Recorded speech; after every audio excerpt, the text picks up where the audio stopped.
bahagia, ibu bapak guru hebat, dan praktisi pendidikan, dimanapun Anda berada. Kali ini, ibu bapak akan melihat contoh situasi pembelajaran di sebuah kelas tingkat sekolah dasar yang menerapkan pembelajaran berdiferensiasi. Mari kita saksikan bersama-sama.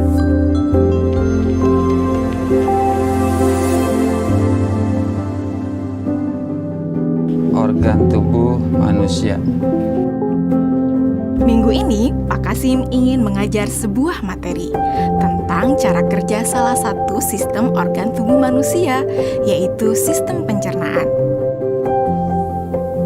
Adapun tujuan pembelajarannya adalah melalui diskusi kelompok dan penugasan mandiri. 1. Murid dapat menjelaskan fungsi organ pencernaan pada manusia. Kedua, murid dapat membuat model dan menunjukkan cara kerja sistem pencernaan manusia. Sebelum pembelajaran dilakukan, biasanya saya akan melihat tujuan pembelajaran atau target apa yang akan saya capai pada hari itu. Setelah itu, saya melihat data atau informasi terkait murid-murid saya untuk menentukan strategi pembelajaran yang tepat dan penilaian yang sesuai. Saat merencanakan pembelajaran, Pak Kasim mempersiapkan beberapa sumber belajar yang menurutnya akan membantu murid-muridnya belajar sesuai dengan kebutuhannya. Sumber daya belajar yang disiapkan diantaranya adalah sebuah poster, berbagai bacaan yang memuat pembahasan tentang bagaimana organ pencernaan bekerja dari beberapa sumber. Ada yang berupa beberapa buku bacaan dengan tingkat kesulitan berbeda-beda, artikel sederhana, mengunduh sebuah video singkat yang sesuai dengan apa yang ia ingin anak-anak pahami, membuat kartu-kartu pertanyaan untuk membantu murid mengkonstruksi sendiri pemahaman mereka tentang cara kerja sistem organ pencernaan dengan menjawab pertanyaan.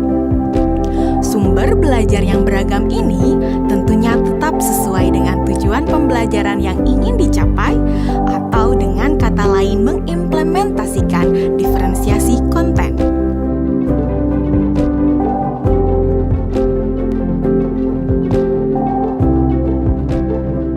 Setelah semua sumber materi yang beragam disiapkan, saya mempersiapkan daftar kegiatan lengkap dengan instruksinya.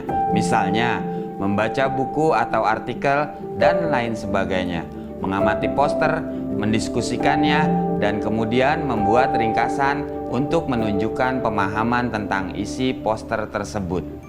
Menjawab kartu-kartu pertanyaan. Aktivitas-aktivitas tersebut walaupun berbeda-beda, namun semuanya bertujuan agar murid memahami cara kerja sistem pencernaan. Assalamualaikum. Bagaimana kabar kalian? Waalaikumsalam. Baik, Pak.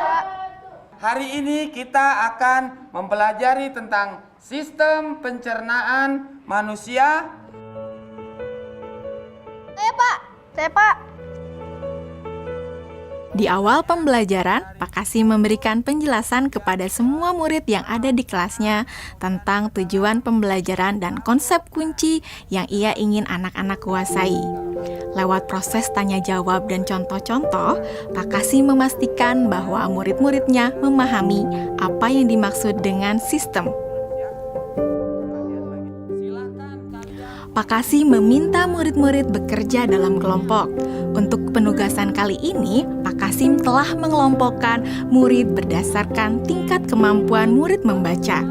Hal ini karena tugas pertama yang harus dilakukan oleh setiap kelompok adalah membaca materi bacaan terlebih dulu. Teks yang dibaca tiap kelompok sesuai dengan kemampuan membaca mereka. Selama proses murid melakukan kegiatan, saya mengobservasi dan memantau pemahaman murid-murid.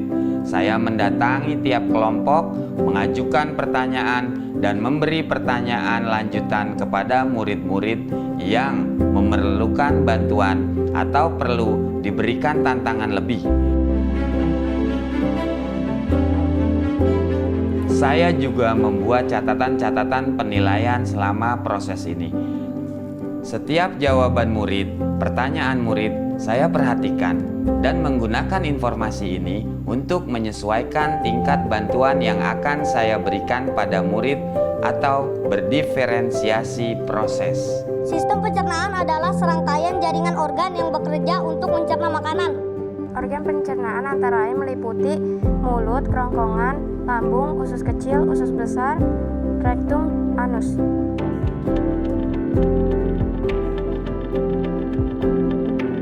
Sekarang silakan membuat model yang menunjukkan sistem kerja pencernaan manusia secara mandiri.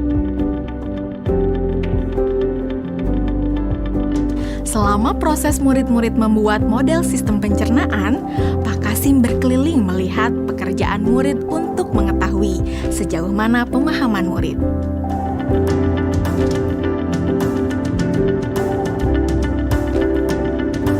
Di akhir pembelajaran, saya melakukan kegiatan refleksi, di mana refleksi tersebut digunakan untuk mengapresiasi murid, untuk mengetahui atau menilai sejauh mana pemahaman murid tentang topik yang sedang dipelajari, untuk mengetahui bagaimana perasaan murid-murid ketika melakukan proses pembelajaran. Andas, Senang, Pak. Arjuna, Senang, Pak. dan tentunya semua ini dapat menjadi informasi bagi saya untuk mengembangkan proses pembelajaran selanjutnya.